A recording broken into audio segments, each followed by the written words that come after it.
হলুদে কি আছে? কেন মরিচ মাখতে পারে না যে বিয়ে উপলক্ষে একটু মরিচ মাখা না আসলো? এটা করতে পারে না, হলুদ মাখে কা?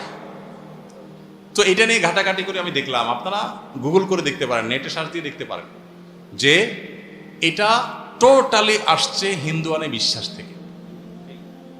হিন্দু ধর্মের কিছু বিশ্বাস আছে, সেখান থেকে আসছে।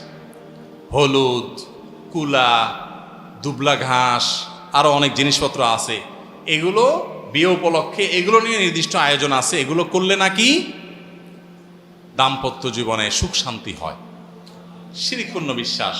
দাম্পত্য জীবনের সুখ শান্তির সাথে এগুলোর কোনো সম্পর্ক থাকতে পারে না। ইমানদার কুসংস্কারাচ্ছন্ন বিশ্বাসী হতে পারে না। সেখান থেকে আসছে গায়ে হলুদ।